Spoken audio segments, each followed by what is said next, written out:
Hello and welcome to the Arts and Wellness Wednesdays. I'm Amanda. If this is your first time, let me just turn off the fan. I put the fan on because the mosquitoes were biting me.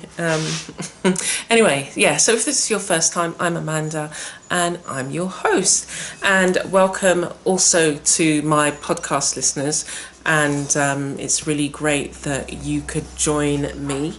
It's very, very different times, isn't it, that we're living in at the moment. And there are so many things that we have to think about that on the Arts and Wellness Wednesdays today, I thought I would touch on a few of them. Now, we know the whole world is in the grips of the coronavirus and lots of places are on lockdown. Here in Barbados, I think I might have mentioned it last week, but we've recently had a curfew imposed. So between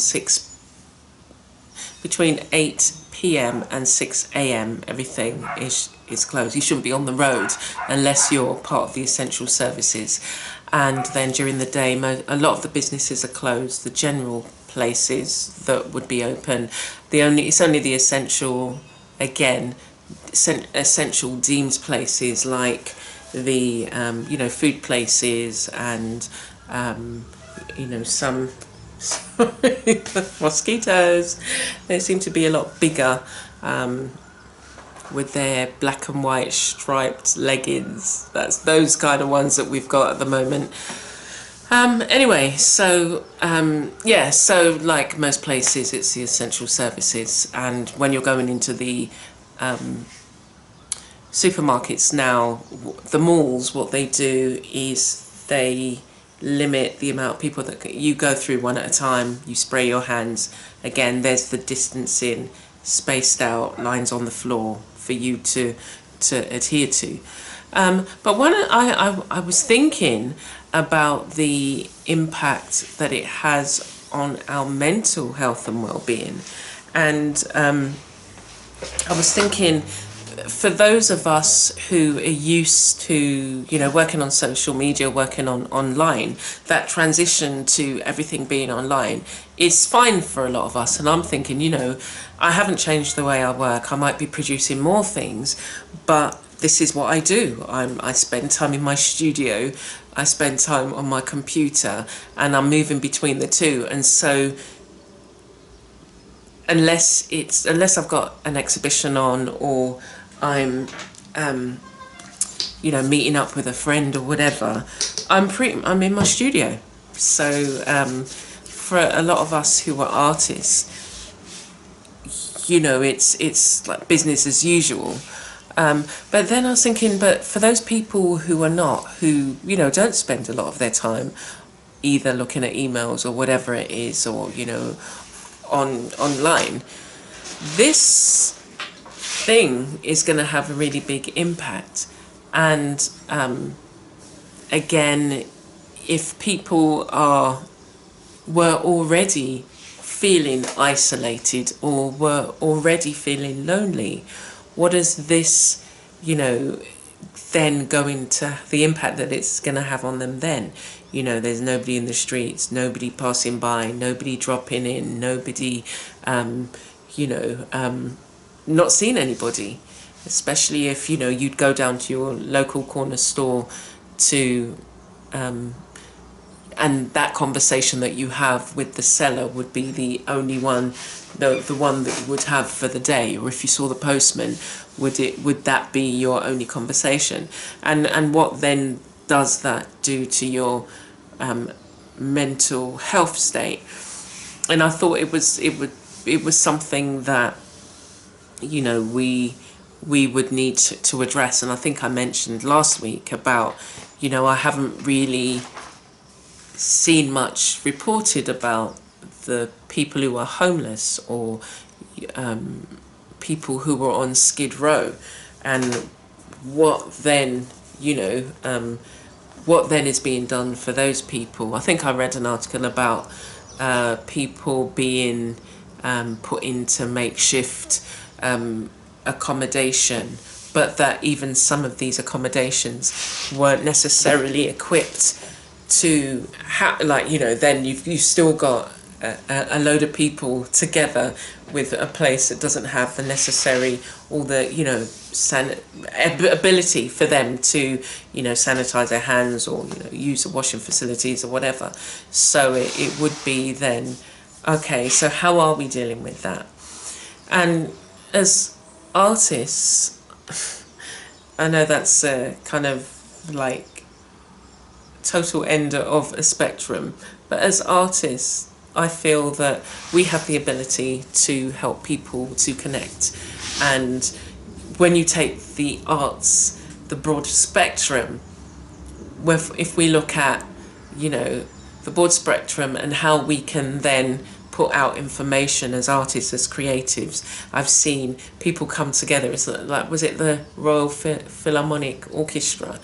A group of them came together online and played, and it's those kind of things where we can come together, or even out on the street, you know, people singing to their neighbours and people playing on their balcony. And despite the effect of having to be distant, and it's the idea of social distancing, I guess it's on a large scale, but despite that, we're still finding ways to connect with each other.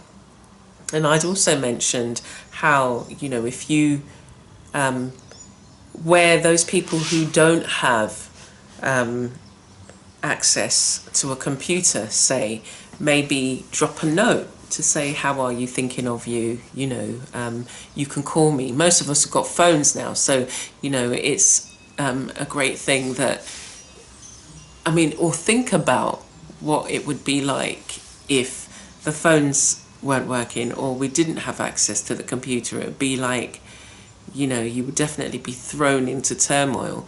But the fact is we have. And how can we, if you think about how it would be, and so therefore you weren't able, you were totally isolated, and know that what you have, you've got a phone, you've got a pen and paper, you've got a stamp. I think the post office is still open here, and they must be in a lot of places around the world. So if you do need to go to the post office, or, you know, like, I know in the UK sometimes you can, in some post office, you can just go to the machine and access, you know, put in your money and you get the stamps that you need. But it's just like, snail mail, let's start using snail mail again, you know, let's not, I mean, it's obviously still working here because I got a bill today, so I would rather receive a handwritten letter, and so how can we, and that then gives me an idea in that, you know, I do have cards that I'd created that I hadn't sent, and maybe, yeah, actually that might be an idea to just put write a note in there, write a poem, or, you know, an encouraging word, and then drop that into somebody's letterbox, because that then will make somebody's day if they're not seeing anybody.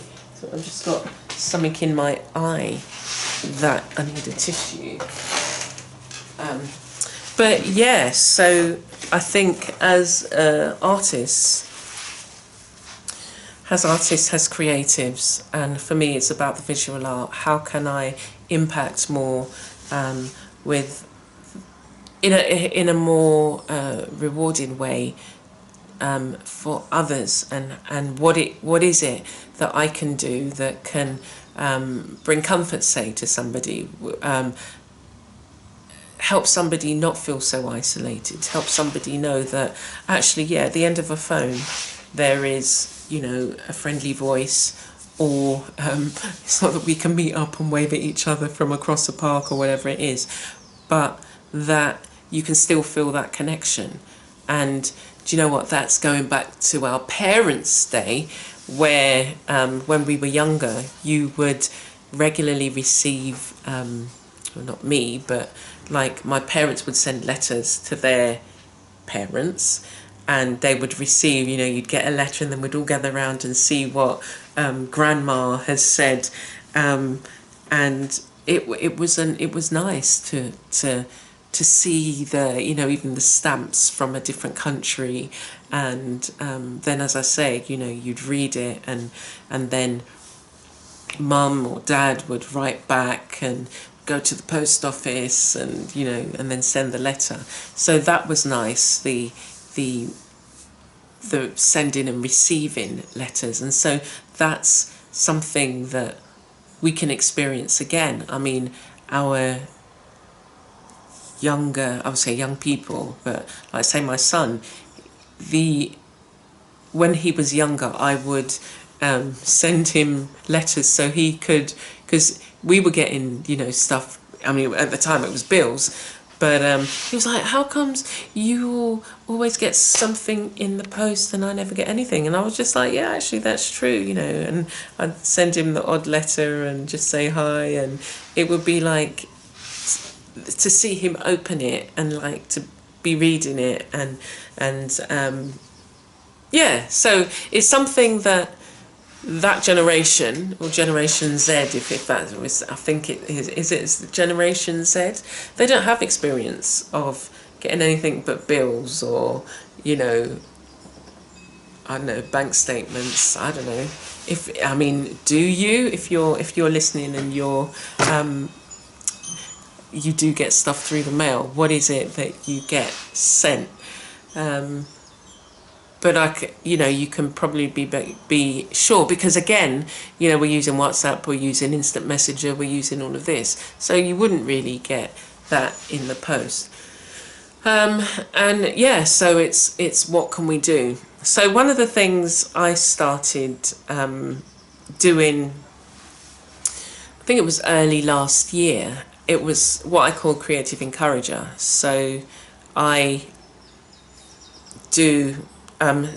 So you can then get 2 free calls, and 30 minutes each, and you can talk about your creative journey or something that you would like to do that's creative, and just really have it like a sounding board of somebody else who when you talk about what it is you want to do, then it's just getting a different perspective. So I thought I would push that again, because there are people, who, as I say, as artists, we spend most of our time in our studios, and so even more so now, sometimes it could be that you're working on something that you just want, I don't know, just and it's going to be as loose as that. It's, if you want to, sorry, these mosquitoes, if you want to chat and talk about your creative journey, you can either do the 1 hour full, or you can break it up into 2 half hours, and then see how it goes. So I thought I wanted to share that with you this week. Next week, I would like to maybe do a journal page or whatever. I'll see, because the Wednesday sessions is like, this is as close to live as I'm getting at the moment. I thought it would be a good idea just to see, to make something. So whether I make something or not, what it will probably be is I will suggest something that you can do. And so what I'll do this week is talk about, one of the things that I've been doing is working on some, what I call sculptural looms. And I showed you one of the ones that I did. Oh, I don't know whether you can see it on the wall there. Yeah? There's 3 there. And one's made from recycled, the other 2 are made from wood. And then I've used some wool and woven the wool and cotton together. And I've also used, so for those of you who are on the podcast, I will leave pictures on my blog so that you can go and see them in there. And I'll do it. I'll leave the images on the blog. And And again, yeah, if you want a closer look, you can go to the blog to see that, or I will in the video. Again, it's not supposed to be edited, so the video will go up as is, and the blog, I will have a close-up of the images of the burlap inspired sculptural looms. So the thing that I'm working on today is again another one which I made. That's the back and that's the front, and I'm actually quite liking it. So for my podcasters, again, I'll show you the image of that, and what it is a loom that I'd made out of paintbrushes, and I've used the Boro Shishiko style stitching along with the burlap, and then other sculptural elements that I've kind of put together, and beading, lots of beading, and it's quite a therapeutic activity. And so it would be that even if you're not a creative, there may be something that you enjoy doing that could be like a therapeutic activity that you could be getting on with. And even if you know, and it will be to, you know, just to spend that time doing it, because it then has it's an unconscious impact on your health and well-being. And so you could, you know, be soothing yourself. It's like a meditative thing. For me, with the beads, you have to then, you slow down. Whereas I'm used to, okay, I'm doing this project, and then I'm going on and moving on and doing the next, and then I'm, you know, juggling 2 or 3 things at the same time. This is, okay, I'm working with beads, and so that's, for that particular piece of work, I'm going to just have to focus on the beads, because they're so small, these seed beads, they're so small that, and then the needle's so fine, and everything just kind of slows you down. So it's to find something that you feel that will help you not only fill a bit of time, but it will have an effect, an impact. You may be able to choose, say, colours that are expressing the way you particularly feel right now, or, you know, you could be doing something with others. You can connect with others, especially online. You can connect with others who are doing the same thing, or ring up a friend. Most people have smartphones, so it could be that you send an image of what you're working on, or even if you don't, ring them up on the landline and say, you know, talk about the things that you're doing. And so connecting creatively with others in a way that will also bring you together. Or it could be that, you know, you're into cooking, so you've got friends who are like working on different recipes, or you've got projects around the home that you want to do, that you'll want to think about or make, or in the garden. So there's a whole list of things that, you know, you could potentially do and potentially incorporate into your day-to-day, and make sure, as I said before, that you have a schedule. Oh, okay. Yeah, I did this post. I did a post and I meant to share the points. So anyway, I'll be sharing the points, and you know, writing to each other was one of the points. Ringing up, you know, somebody with another one of the points. So yeah, I'm going to leave it there for now, and look forward to seeing you on Friday. We've got a review of another pastel that you can use. And also check out the video that I did on working with the beeswax and putting it on pastel. And what I do is scrape it off. Put it on, put a layer on and scrape it off, and you get a really lovely effect. It's a similar sort of encaustic effect, but it's not thick like you would get with encaustic. and you have to be very careful with scraping it off, but it's a lot of fun. So take care for now, and I will see you soon. If you've got any comments, if you've got any questions, then please do leave them. Please message me if you're, you know, wanting to do that on the podcast. You can leave a voice message up to a minute, I think it is. So I look forward to hearing from you, look forward to seeing your comments, and look forward to us going forwards, connecting and staying connected and staying healthy. So take care. Bye.